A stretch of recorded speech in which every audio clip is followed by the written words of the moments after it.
İstanbul به 16 میلیون مروان باجار هری مزنی ترکیه و جبو آبوریا ترکیه جب باجار سرکیه. İstanbul هرچک است لالیه که وقدل آبوریا وی والاتی وره بناف کرنجی لالیه که دم وجه وک باجار کارکر انجه تیزانین. با طیبتی دیدمین دویده کارکرین وی باجاری جبر بوهابونا جیانه و کتنا نرخی موچه انوان همه لهر تاخین وی باجاری گرف انجه خواه پیشاندانان پیکتینن. به وی مجاره و گریدایی جه به صدان خبادکارین شرکتین میگروس و یمک سپتی جه بو مافن خود دست به پروتستوان کرینه که حتی نهاده 105 کارکرین میگروس جالی ریفبریه و جکار هاتنه درخستن.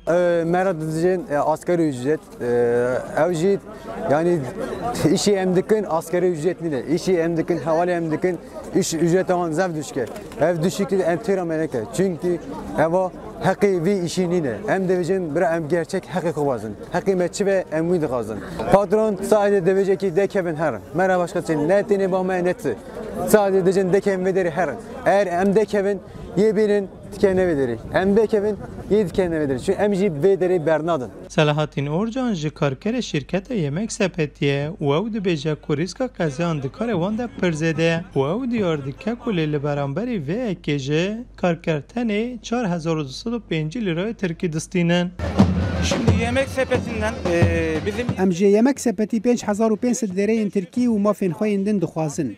Daxwaza hemî karkeran bi dayîna mûçeyên nû jiyaneke mirovî ye. Hemî karker xwedî zarok û malbatin. Ji ber vê yekê jî karkerên ku piraniya wan dixaniyên bi kirê dane wê çawa de bara xwe bikin. Laliyeke din ve ji serokê giştiyê Sendikaya Nakliyatê jî Ali Rıza Küçük Osmanoğlu jî tevê karê giraniyê xebatkarên şirketa yemek sepetî mûçeyên karker distînin pir kêm dibîne. Pandemi sürecinde en fazla büyüyen Bi gotinê Nevzat Aydın ku CEO'yê berê yemek sepetî dibêje ku di dema pandemiya vîrusa koronayê da yek ji şirketa herî mezin bûye ev in. Ev gotin hem ji bo sala 2020 û hem jî ji bo sala 2022 hatibû kirin. Li beramberî vê yekê karker mûçeyên asta hejarî distînin. Ji ber vê yekê karker daxwaza 5500 lireyê Tirkî û rakirina astengiyên ber rêxistinbûnê jî dikin.